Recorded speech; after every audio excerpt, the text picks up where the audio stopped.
Christina is one of the most widely read and well-respected bloggers in the atheist blog community. She is the author of Atheist Why Are You So Hangry? Finding out things that piss off the godless, and was ranked by an independent analyst as one of the top 10 most popular bloggers. She is a regular atheist correspondent on for Alternate, the online political magazine with over 1.2 million hits per week, and has been writing about atheism and skepticism for her own cleverly named Greta Christina's blog.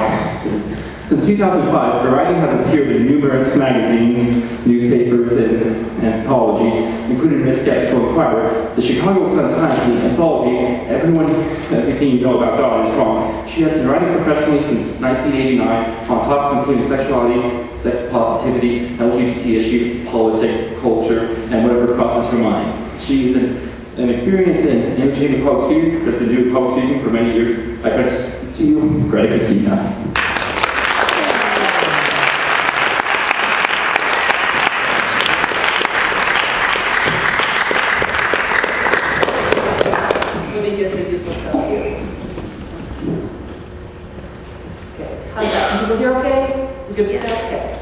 Thank you so much for that lovely introduction. Thank you so much to Shift for inviting me here today.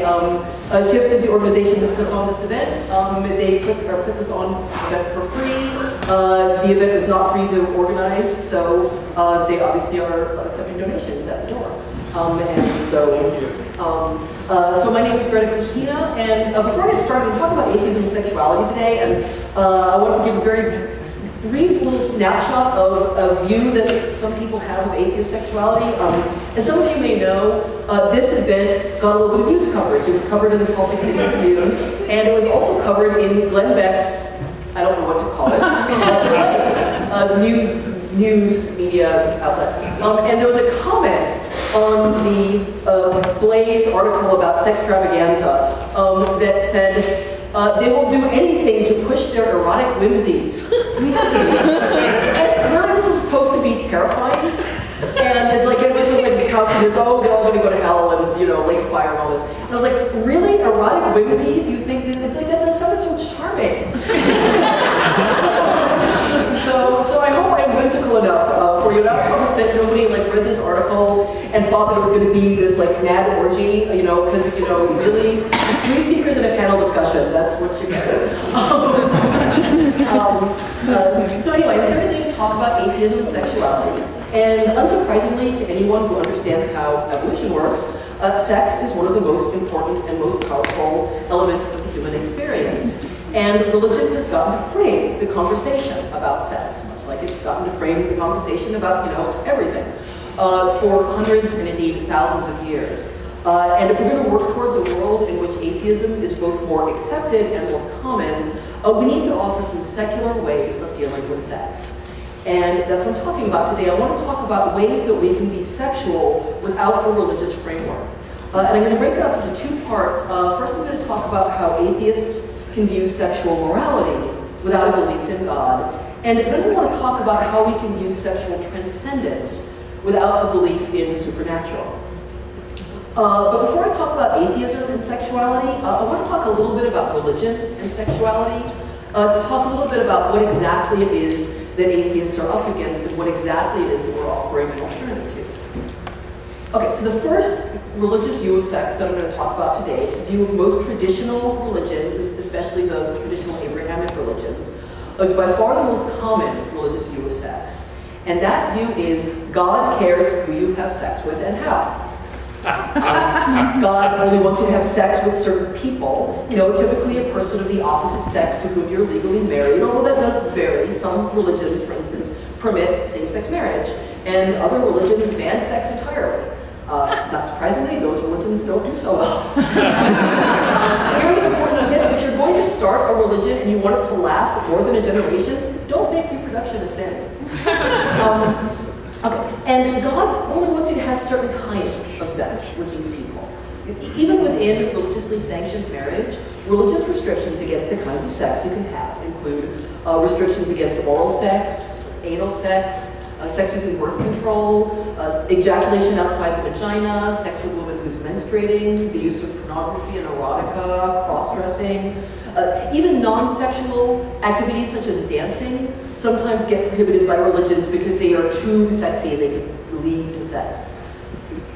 Now, if these restrictions were based on fundamental human ethics, or even on practical considerations, you'd expect them to at least be somewhat similar across all, or at least most religions. But that's really not what we find.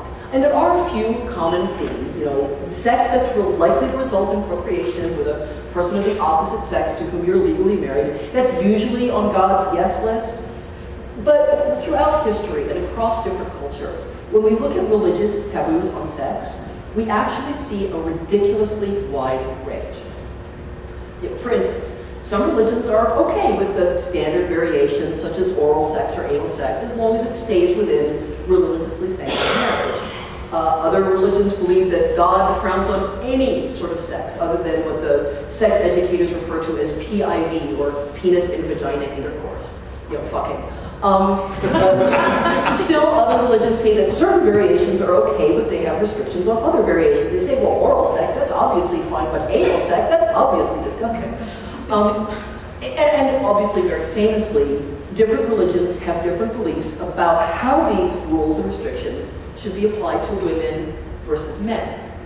I mean, the sexual double standard is depressingly common in across lots of different religions, but the details of how that double standard get applied vary tremendously. For instance, is the punishment for adultery the same for women and men? Are the rules about interfaith marriage the same for women and men? Are the rules for divorce the same for women and men? Is monogamy required for both women and men, or are men permitted and indeed encouraged to have multiple spouses? Different religions answer all these questions very differently. And even the question of who it's okay to marry, who it's okay to have this permissible marital sex with, that varies hugely from religion to religion. Different religions have different rules about how old you have to be to get married, how closely you can be related, whether you can be married more than once, whether it's okay for you to be married before, or whether marriage is a one-time deal only throughout your life, whether you have to be in the same religion or not, or even how many people you can marry. And what's more, and I think very importantly, some religious restrictions on sex only address sexual behavior, what you're actually doing sexually with your bodies.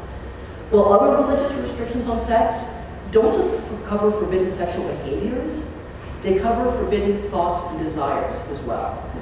And this isn't some kind of fringe theology.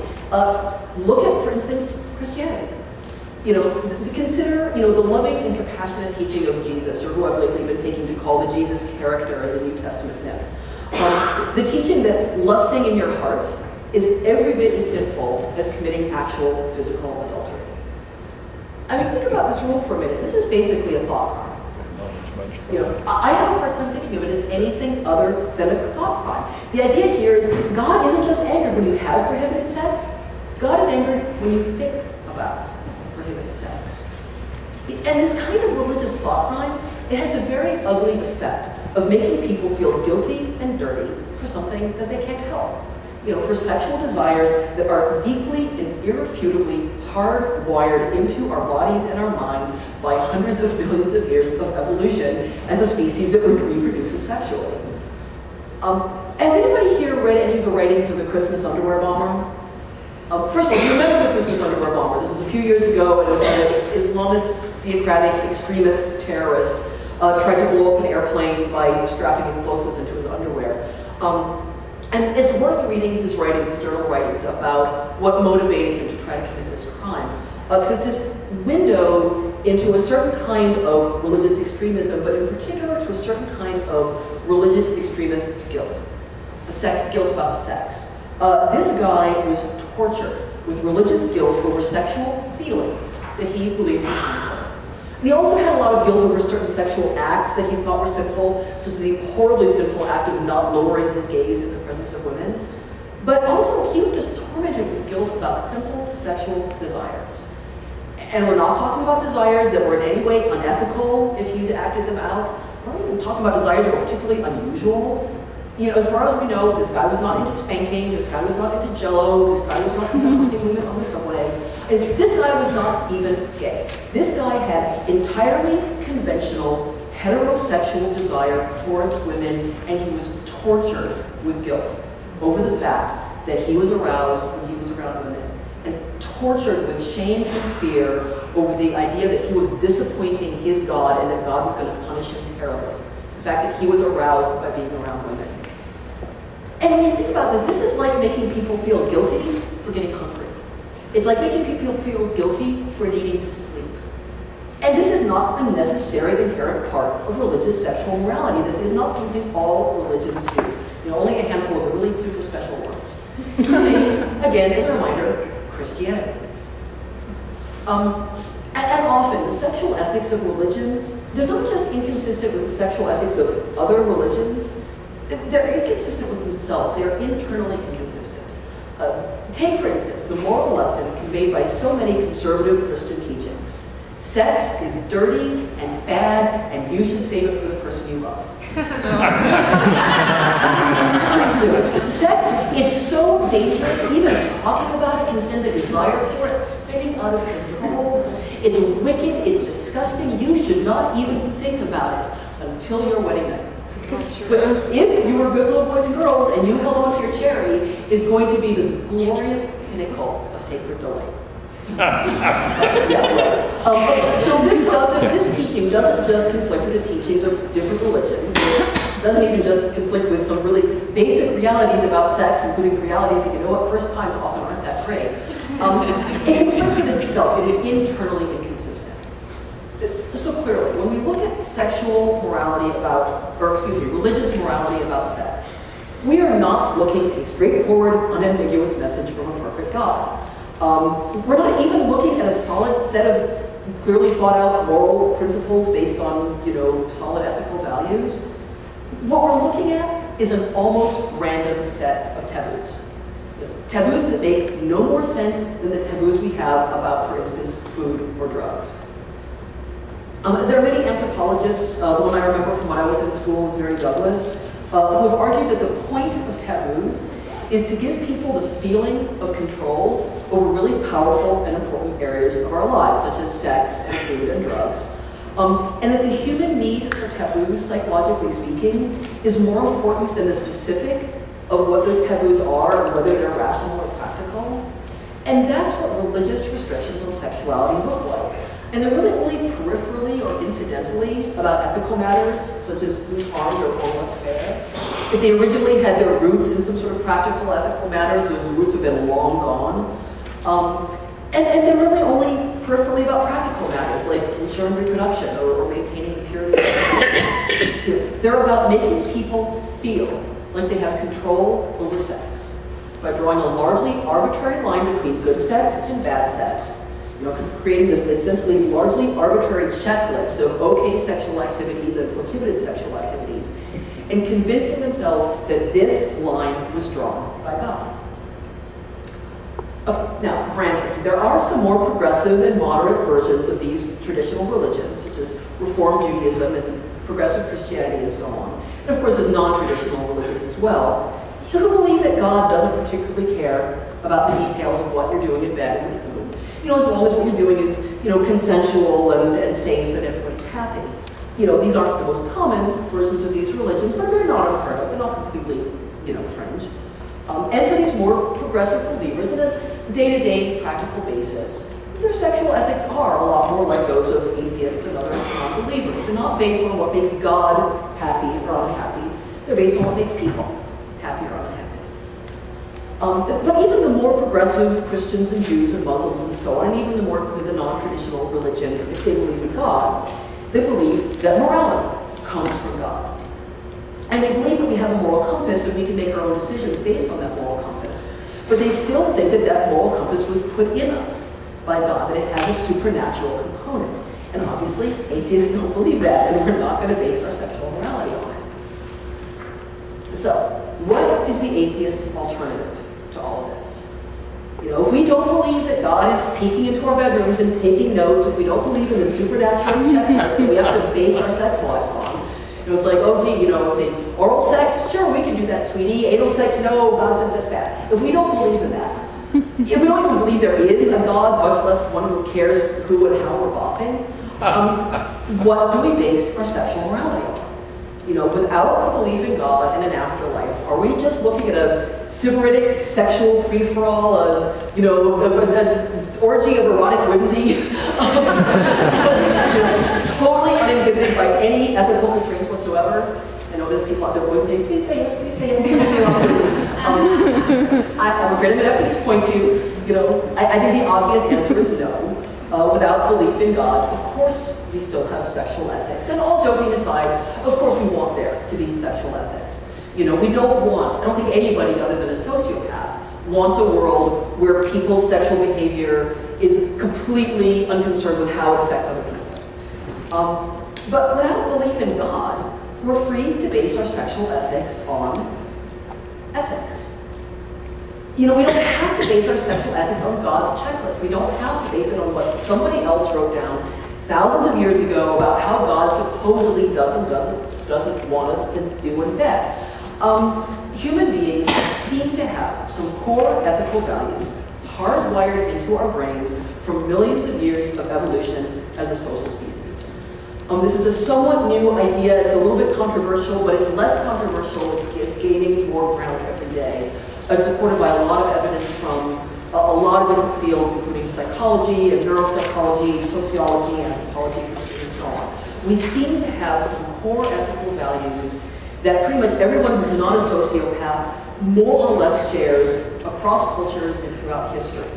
And then we hammer out the specifics and the finer points of these core ethical values, you know, based on what our particular society teaches us, and also based on our own experience and on our own observation about what works in the world, you know, what hurts people and what helps people, and, you know, what's fair and unfair, what helps keep society running more or less smoothly.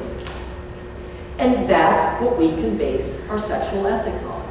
You know, we don't have to worry about questions like, does God think anal sex is gross? You know, instead, we can focus on questions like consent, honesty, fairness, harm. So let's look at a few examples. Let's start with a no-brainer, or what I profoundly hope is a no-brainer. Let's look at the question, is homosexuality moral? And instead of answering by saying homosexuality is immoral because gay sex makes baby Jesus cry, instead we can ask, is anyone harmed by homosexuality? Is homosexuality consensual? Do homosexual relationships injure society in any way? Is it fair or just to have different rules for same-sex couples than we do for opposite-sex ones? So let's take another example with somewhat less obvious answers. We can look at a question like, is pornography moral?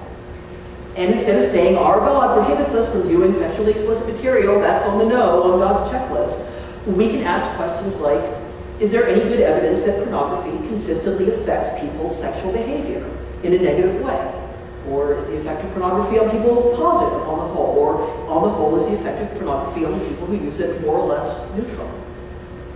We can ask questions like, is there any good evidence that pornography contributes to sexism and misogyny any more than any other aspect of popular culture like TV and movies and video games and pop music and so on? You know, we can ask questions like, can we acknowledge the right of freedom of sexual expression while still critiquing the particular ways that pornography commonly plays out in our culture? And one more example before I move on. We can look at a question like, what kinds of sexual limits should there be within a relationship or a marriage? And instead of saying, God thinks oral sex is gross, so don't do that, we can ask questions like, is this consensual? You know, do both partners or all partners, depending on the kind of relationship you're talking about, does everybody involved want to do this? We can ask questions like, is this sex act relatively safe, or is it likely to cause harm? And if there is a high degree of risk in this sex act, is everybody who's participating in it capable of consenting to that risk? You know, psychologically and in other ways capable of consenting to a higher risk kind of activity. We can ask questions like, is everybody involved being honest about their desires and about their limits? We can ask questions like, if partners disagree about a particular sex act, how do they resolve those differences? So when we're asking these questions and answering them, I think that there's a couple of basic principles that atheists can base our moral decisions on. One is that we have to allow our sexual morality to be nuanced. When we let go of God's checklist, when we let go of religious taboos on particular sexual acts or sexual arrangements, We stop making our decisions about our sex life based on here's God's yes list, here's God's no list. We have to start viewing sexual ethics more on a case-by-case basis. I mean, certainly there are some sexual acts that can clearly be defined as ethical or unethical by pretty much anybody who's not a sociopath, you know, rape or child molestation being the obvious examples. But a lot of sexual acts and sexual arrangements fall into more of a gray area where different values come into conflict. And as anybody who's studied philosophy and ethics knows, the places where different values come into conflict, that's where ethics get complicated and tricky and interesting. Okay, so I want to give an example of this. Let's look at a monogamous marriage where one spouse has decided they don't want to have sex. Not temporarily at all, permanently, ever again. Not temporarily because they're sick or they just had a baby or they're working 80 hours a week. They are done with sex. They're not willing to negotiate. They're not willing to go to couples counseling. And they're not willing to consider non-monogamy. As far as they're concerned, the fact that they're done with sex for the rest of their life means their partner's done with sex for the rest of their life too. Is this morally wrong? And would it be morally wrong for the other partner, the deprived partner, to seek sex outside the marriage, even though they agreed at the beginning of the marriage that they would be monogamous? And in case you're thinking that this is just one of these made-up hypothetical situations devised by philosophy professors to torture you and make you think, unfortunately it's not. If you read the sex advice columns, you'll know that it is depressingly common. And it's not gender. There's a lot of people who hear about this and they always think, oh, it's the woman who's turning off the tap and it's the guy who's being deprived. That's not the case. This type of situation happens in same-sex couples, both gay male and lesbian couples. And in opposite-sex couples, it is, you know, often the man who's turning off the tap, or the woman who's saying, I did not sign on for that. Okay, so we have two conflicting moral values here. Do people have the right to say no to sex? Yes, absolutely. People have the right to say no to sex. That's about as close to a sexual moral absolute as I can come up with. You know, we own our bodies. Actually, I gave this talk once, and somebody pointed out in the Q&A, if you're an atheist and a materialist, you don't think you own your body, you think you are your body. We are our bodies. And our right to decide what we're going to do with our own bodies is pretty much absolute. We have the right to say no to any particular kind of sex or to all sex, temporarily or permanently. We always have the right to say no to sex. But do people have the right to non-consensually eradicate other people's sex lives? I don't think so. And in fact, I would argue that almost as strongly as I would argue the first case. And for much the same reason. We own our bodies. We are our bodies. Other people do not have the right to shut down our sexuality. Now, you can always argue that the other partner, the deprived partner in this situation, can always leave the marriage. But what if that's an ethically problematic choice? What if the couple has kids? What if they have a business together and other people besides themselves would be affected by their breaking up? What if one partner is financially dependent on the other, for instance, for health insurance or other reasons? Okay, so my point in raising this particular thorny ethical question is not to settle it today. I do have my own opinions about it, but my main opinion about it is that this is a really thorny ethical question, and that's my exact reason in raising it. My point is when we move away from strict religious taboos and rules about particular sex acts and arrangements, when we move away from God's checklist, you know, rules like adultery is always wrong, or people are always obligated to have sex with their spouses, both of which are real rules that exist in real religions, we have to accept there are going to be sexual situations that raise complicated ethical questions that aren't easy to answer, and good and honorable people are going to come to different conclusions about. You know, as atheists, we have to be willing to make difficult moral choices and to accept the responsibility for those choices and not pawn it off onto God. Okay, so that's one key ingredient of an atheist sexual morality. They're accepting the reality of moral nuance, acknowledging that sexual choices can be difficult, they don't always have a clear answer, and accepting responsibility for our own sexual choices. Related to that is the idea that we have to not make our sexual decisions by default.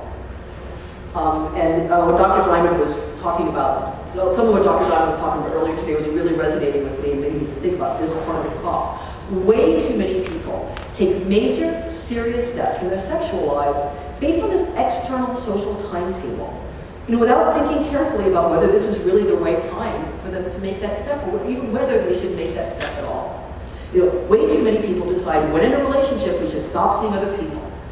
When we should start having sex, when to move in together, when to get married, when to have kids.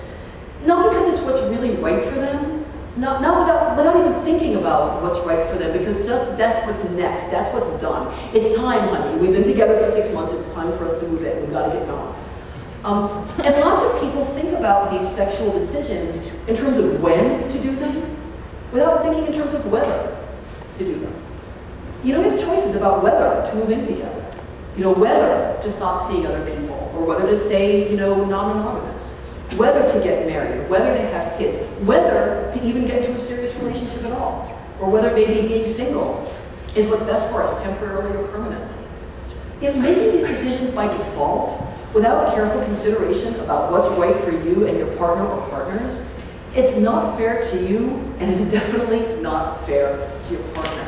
When we make our major sexual decisions by social consensus, it's a recipe for free-floating resentment. It's a recipe for feeling trapped into a situation for 10 years from now going, I'm in a situation that's not working for me, it's not working for my partner, I feel trapped into it because I let somebody else make that decision for me. It's not responsible, and taking responsibility for our sexual choices is one of the most important parts of an atheist sexual morality.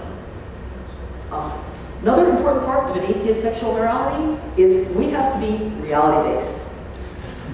Atheists sometimes like to call ourselves the reality-based community. If we're going to live up to that, we have to apply it to sex as well. We don't get to just say same-sex marriage will destroy the family. We have to look at the evidence about how same-sex families work, how do their kids turn out, what effect do they have on their communities. We don't get to just say porn desensitizes people and teaches them to treat their partners like sex objects. We have to look at the evidence about how porn affects people, whether occasional porn consumption affects people differently from frequent porn consumption, and so on. When we're evaluating the ethics of a particular sex act or arrangement, we have to practice good evidence-based practices, and that includes being willing to change our minds. I was once in a debate online with an atheist about polyamory. Polyamory, if you're not familiar with the term, means a consensual, mutually agreed on situation where people have sexual and or romantic relationships with more than one person at a time. Poly meaning many, amory meaning love. Some people don't like the word, it mixes Greek and Latin roots. Other words meaning more or less the same thing are open relationships or non-monogamy. Polyamory seems to be the term that people are settling on, so that's what I'm going to be using. So anyway, I was in a debate with this atheist who was insisting that polyamorous relationships were inherently unequal and selfish because of the inequity of what he referred to as the standard polyamory setup. I know, I'm right there with you. He had this idea that there's a standard polyamory setup, which is the harem type arrangement, where one person has multiple partners, and those partners don't interact sexually with each other or anybody else outside. This is unequal and unfair because one person gets lots of nookie and the other people only get a little. Like an old-fashioned Mormon polygamy, or not so old-fashioned if you're looking at the FLDS. So anyway, it was pointed out to him in this debate by many people who are either polyamorous themselves or were familiar with the world of polyamory, that there is no such thing as a standard polyamory setup. That this idea of a standard polyamory setup was one that he had just pulled entirely out of his own ass. In fact, polyamorous people have a multitude of different kinds of arrangements. There's a handful of kind of basic broad templates, but there's a multitude of arrangements that they will tell you about at great length if you get them started. And then, in fact, arrangements change and adapt throughout the course of people's lives, depending on the needs of the people involved in it. The person making this argument refused to change his position, despite having been presented with evidence that contradicted it. That is not good atheist and humanist sexual morality. We have to be willing to change our minds when we're contradicted with direct, obvious evidence from the real world that contradicts it. And this story, it points up another really important principle. When it comes to sex, we have to be willing to listen to the people who are having the kind of sex that we're considering. There's way too many people who are willing to make moral judgments about gays and lesbians, polyamorists, lesbians, porn consumers, consensual sadomasochists, transgendered people, asexual people, sex workers, sex work customers, etc. Without talking to people who actually engage in this kind of sex, without reading their writing, I would bother to, for fuck's sake, spend 10 minutes on Google typing the word into Google. I know that it's a huge inconvenience. You type a word into Google, you hit return, it's going to ruin your life. But really, if you're going to be a bigot about somebody's sex life, it's really, honestly, the least you could do. And if you're not willing to read the writing or talk to people who are actually engaging in the kind of sex that you're coming to judgments about, that is not good atheist sexual morality. We can't prioritize our own preconceptions about a sex act at the cost of ignoring the people who actually, are engaging in it. Okay. Now, very importantly, we don't necessarily have to agree with these people. I'm not saying you have to agree with them. I've certainly, there have been kinds of sex that I've heard about. I've talked with people who are involved in it. I did my 10 minutes of Googling. I did more than 10 minutes. I did some reading about it. I read and heard what people who engaged in this kind of sex said about it. And at the end of the day, I concluded, no, I still think what you're doing is screwed up. We don't have to agree with them. We have to listen to them. And we have to consider the possibility that maybe they know more about their sex life than we do. Related to that, we also have to remember that media depictions of alternative sexualities tend to be inflammatory and sensationalist and not always very accurate. We have to not assume that we know everything there is to know about transgender people or sex workers or sadomasochists or whatever just because we read an article about it in the paper. And all of this leads me to my final principle of an atheist approach to sexual morality. Actually, not my final one. I could gas on about this for hours, but my final one here today, because I do want to move on. We cannot make moral judgments about sexuality purely on the basis of what grosses us out.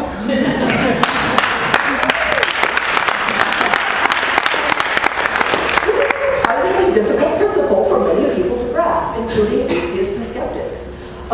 This idea that personal revulsion is a good barometer of moral revulsion, it's very common. It's very common for people to say, I personally am really upset by the idea of homosexuality, by the idea of non-monogamy, by the idea of sex work, by the idea of consensual sadomasochism, whatever. Therefore, these things are immoral and nobody else should do them. I look, for instance, at the arguments that get made against homosexuality. The most common one by a long shot is God forbids it. Homosexuality is on God's no list, so God says no. But a close second is anal sex is disgusting. And as a moral foundation, these two arguments make about as much sense as the other, which is to say, none. It's a terrible argument against homosexuality anyway, because lots of gay people don't have anal sex, and lots of straight people do. So here's a useful way of looking at this question. When I've been pondering some question of sexual ethics, I found it's often useful to make a non-sexual analogy. Our feelings about sex tend to run very strong. They're not always rational. There's a lot of reasons for this, some of which are social and learned, some of which are probably evolved in us, again, hundreds of millions of years of evolution as a social and sexual species. Our feelings about sex are often not rational. And so when we're pondering a question of sexual ethics, it's often useful to make a non-sexual analogy so it isn't our mammalian hindbrain that's doing the thinking. So when it comes to this question of whether personal revulsion should translate to moral revulsion, I do what I call the broccoli test. I personally am revolted by broccoli. I'm really profoundly disgusted by it. If even a little bit of it is in food, I can't eat it. I can't even be in the room when it's being cooked. And even standing up here talking about broccoli is making me a little queasy. But I don't think that people who do like broccoli are immoral. I don't try to talk people out of eating broccoli. I don't try to get laws passed banning broccoli. I'm not out there at the farmer's market every Saturday with a big picket sign with a picture of broccoli and a slashed red circle through it saying never again. I don't think I should, because it would be hilarious, but I don't make broad moral generalizations about the kind of person who does eat broccoli. I don't avoid friendships and relationships with people who eat broccoli. My wife eats broccoli. She's probably eating it right now. And I'm not there, and she can cook it, and she can have what she wants. And I don't try to get people who do eat broccoli banned from teaching in the public schools because their moral clearly renders them unfit to be in the presence of children. Like, it's fine with me if you eat broccoli. Okay, in the same way, there are kinds of sex that I find completely unappealing, even actively unpleasant. An example of that is adult diaper play. This is a sexual fetish where some grown adults like to consensually, either alone or with partners, dress up like babies and wear diapers and so on. Totally turned off by it, not interested in even trying it. Who cares? What possible business is it of mine? Nobody's trying to make me do it. And as long as the people who are doing it are consenting to it, and as long as it's bringing them happiness and pleasure and joy, it is none of my business and entirely their own. I don't want to engage in it, and I 100% support the people who do. It's really common for people to do this kind of dime store psychology about other people's sex lives. You know, sexual masochists have guilt complexes, and sex workers have poor self-esteem, and what was it they used to say in the 50s that homosexuals have domineering mothers and absent fathers? It's really not very helpful. The reality is that we don't really understand sexuality all that well. We especially don't understand the causes of sexuality. You know, the answer to what causes different people to have different sexual desires and interests, it's almost never as simple as that old Freudian, oh, he saw a pair of lady shoes at an impressionable age, and that's why he has a shoe fetish. We all saw lady shoes at an impressionable age. You know, most people do not have shoe fetishes. You know, really, trying to figure out what causes a particular sexual desire, it's like reading tea leaves in a hurricane. You know, we have no idea. It's complex. It's multifactorial, I think is what the social scientists say. We don't understand the degree to which it's inborn or learned or a combination of both. And the causes can vary from person to person. What makes one person be a sexual sadomasochist is going to be different from what makes somebody else be a sexual sadomasochist. And so apart from really obviously grossly immoral acts like rape and child molestation, sexual desires and practices are not a good barometer of moral character. You know, they don't really tell you very much about somebody. And we have to remember that when we're tempted to make moral or character judgments about people based on what kind of sex they like. And whenever I'm tempted to do that anyway, whenever I'm tempted to make judgments about other people's sexuality just because I'm personally grossed out by it, I have to remember that there are plenty of people who are completely grossed out by my sexuality and by my sexual acts. You know, and sexual acts that I know are entirely consenting and entirely harmless and make everybody involved really happy. And I guarantee you that is true of every single person in this room. No matter what kind of sex you are having or not having, there is somebody in the world who thinks it's disgusting. There are gay men and lesbians who think heterosexual sex is the most repulsive thing they've ever heard of. Gross, how can you eat that? There are people who think celibacy is weird and unnatural, that it's dangerous and nobody should be engaging in it. So if I want other people to respect my right to make my own sexual decisions, as long as, again, they're consenting and fair and don't hurt anybody, I need to extend that same respect to other people. And I need to not treat their private sex practices as a personal affront to me. And this principle of separating aesthetic judgments about sexuality from moral one, it doesn't just apply to how we treat strangers, it doesn't apply to just how we consider larger questions of sexual morality in the world at large. It applies to how we treat the people that we're having sex with. If, for instance, if we don't like porn and our partner does, we don't get to say, porn upsets me, therefore you are a bad person for enjoying it. If we want our relationship to be monogamous and our sexual partner doesn't, you know, we don't just get to say, non-monogamy freaks me out, therefore you're a bad person for being curious about it. And the reverse of that is also true. If we are interested in porn or non-monogamy or whatever and our partner isn't, we don't get to accuse them of being uptight. We have to accept that our partner's views are as valid as ours. Again, as long as they're sort of grounded in this basic, you know, basic core ethics. And we have to work on a compromise that works for both of us, or all of us, depending on the kind of relationship we're talking about. And we have to work on a compromise that works for everybody involved and is based on the assumption that everybody's desires and limits is equally valid. And we need to base those decisions on the principles of consent and honesty and fairness and harm, and not on the principle of what we are personally grossed out by. Okay, so these are some ideas, some kind of starting ideas about atheist sexual ethics, about how we can view sexual morality without believing in a God who's telling us who and how to blank. And these ideas are not coming out of nowhere. I wish that I could tell you all that, I am the super genius who completely came up with atheist sexual morality on my own on the plane over here to Salt Lake City. That's not true. These ideas are very much coming out of a community. For many decades, there's been a sex-positive community of writers, educators, researchers, activists, therapists, artists, and just everyday people in their lives who are advocating a non-taboo-based approach to sex. And this sex-positive community has been passionately and loudly opposed to the conventional religious view of sex. This view that God cares who we have sex with and how, and that we have to base our sex lives on his arbitrary checklist. And yet, while the sex-positive community has very much vehemently rejected this conventional religious view of sex, to a great extent it's done this not by rejecting religion, but by embracing alternative religion, and by bringing their positive view of sexuality into their spiritual beliefs. The sex-positive community is very often a very spiritual community. It's Wicca, goddess worship, shamanism, Tantra, starchrology, ki, chakras, belief in a metaphysical unconsciousness, all kinds of New Age belief permeate it, as well as all kinds of progressive traditional beliefs, such as progressive Christianity and Reform Judaism and so on. And these spiritual beliefs aren't entirely separate from the sexual culture. They're often very tightly woven into it. And that leads me to the second part of my talk. We've been talking about how atheists can frame sexual ethics without a belief in God. But how can we frame sexual transcendence without religion?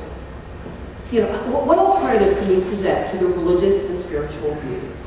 How can we acknowledge and celebrate the power of sex to transform consciousness, to take us out of time, to transport us outside of ordinary physical experience, to connect us with our partners in this powerful and intimate way that can feel almost telepathic. How can we view sex without religion? And I don't just mean sex without the capricious, vengeful, petty God who's obsessed with the details of other people's sex lives, but the sex without key energy and the immortal consciousness of the universe and honoring the goddess with our pleasure and so on. I mean, the materialist view of life in general and sex in particular, is often viewed as cold, as bleak, narrow, mechanical, reductionist, and just generally speaking, a downer. I think we've all dealt with that. You tell somebody you're an atheist and you don't believe in God or the supernatural, and they say, but that's so depressing, and that's so cold, and that's so sad, and God and the soul, and you're not in touch with that, and isn't that just awful? How can we offer an alternative? How can we offer an entirely atheist, entirely materialist, sex-positive philosophy that's warm, rich, meaningful, intimate, and joyful? I'm not going to offer you dogma here today. I'm an atheist. I don't like dogma. And ultimately, I think we need to answer that question for ourselves in our own way. But y'all invited me here to talk about this today, so I'm going to take a stab at it. I'm going to talk about some ideas that I've come to that I've found really useful and helpful. Okay, so the materialist view says there is no supernatural law at all. There is only the physical world. And all these things that seem non-physical, thoughts, feelings, choices, identity, selfhood, transcendent sexual ecstasy, just consciousness in general. All these things that seem non-physical are actually products of the brain and of the brain's interaction with the rest of our body and with our brain and the rest of our body's interaction with the rest of the world. We don't understand exactly how this works. The science of neuropsychology is very much in its infancy.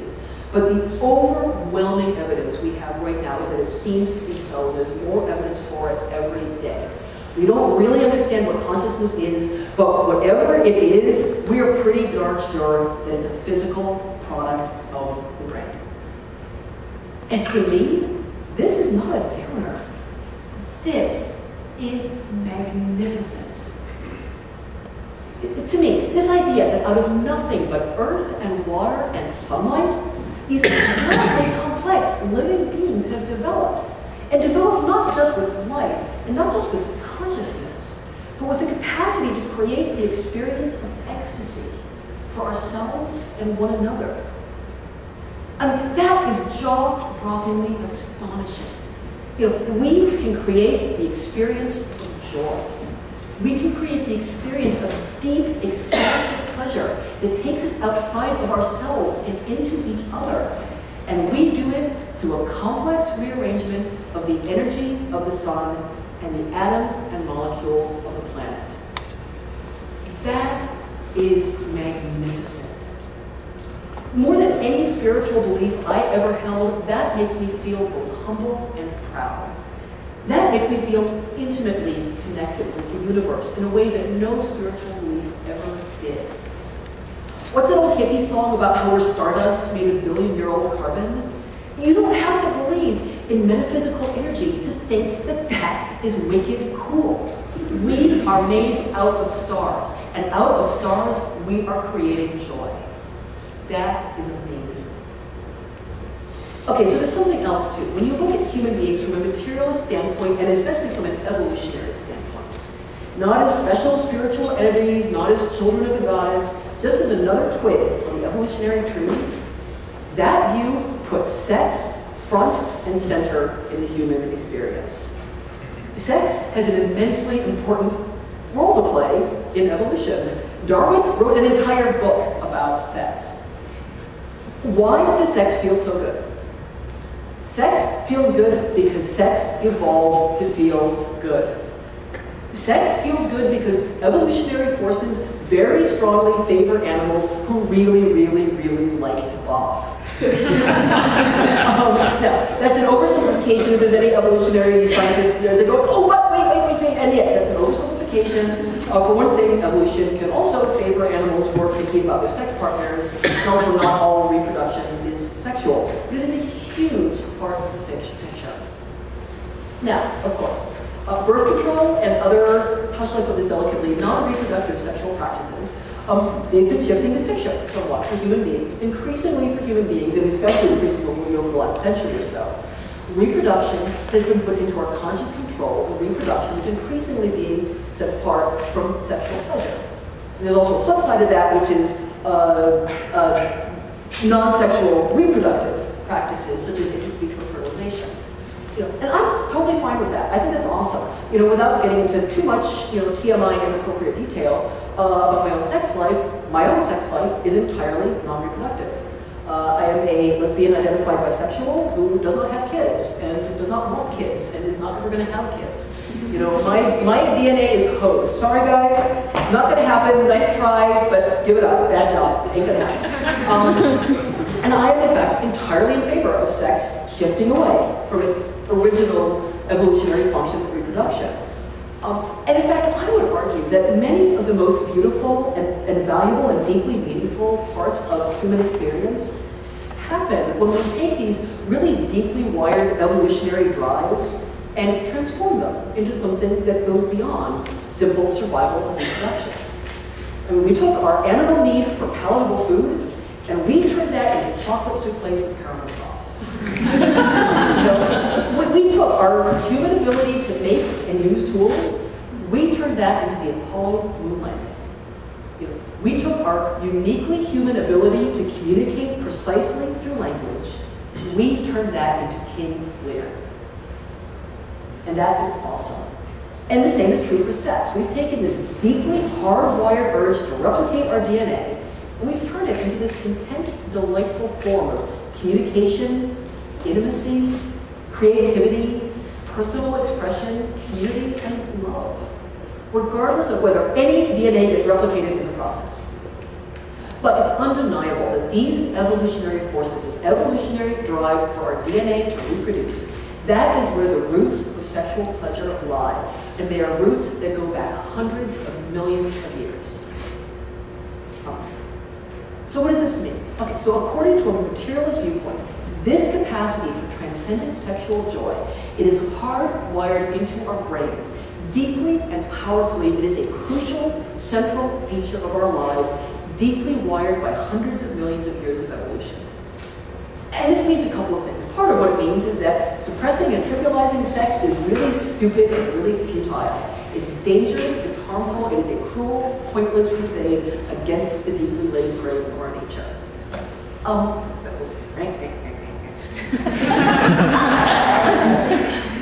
But it means more than that. It means that the act of sex and the experience of sexual pleasure connects us to every living thing on earth. We are the cousins of everything that is alive. We have a common ancestor going back billions of years. And we are all related, not entirely but substantially, because of sex. That is awesome. That makes me want to stop this talk, get on a plane, fly home, and have sex with my wife right now. Just so I can feel this connection with my fish and tetrapod and primate ancestors. That just makes me more happy than I can ever tell you. And finally, when you don't believe in God, when you don't believe in any sort of afterlife, when you believe that this life is all that we have, making the most of that short life and taking advantages of the joyful experiences that it has to offer, that suddenly becomes a lot more important. You know, I would argue that it's almost a moral obligation. As Richard Dawkins so eloquently pointed out, the odds against you personally having been born are beyond astronomical. The odds of that particular sperm and that particular egg happening to meet at that moment and you coming into existence. And then multiply that against the odds of your parents being born, and their parents, and their parents. The odds against you even existing are unspeakably astronomical. Are you going to waste that astronomically unlikely life by not giving yourself and other astronomically improbable people as much joy as you possibly can? You know, this life is all we have. Joy is all we have.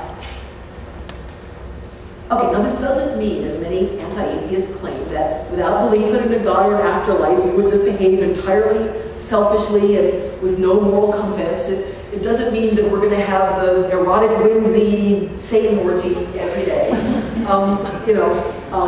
It doesn't mean that. What it does mean is that we can base our morality, including our sexual morality, on how our behavior demonstrably affects people in this life. This life being all that we have. And not on how it supposedly affects invisible beings in this hypothetical, unproven life after this one.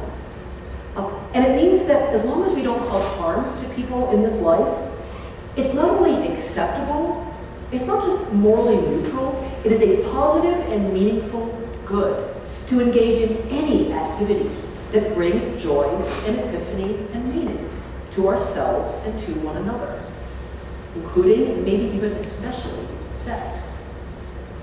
So in other words, I don't think we need to see sex as spiritual in order to see it as transcendent. You know, we don't need to see sex as blessed by the goddess or a telepathic connection between souls or a channeling of the key energy or as any form of worship or spiritual practice in order to see it as valuable. We can see sex as a physical act between animals and still see it as richly, deeply valuable and meaningful. You know, we can see sex as a physical act and still see it as an act that connects us intimately, not only with ourselves and with one another, but with all of life and with the expanse of history and with the vastness of the universe. Thank you.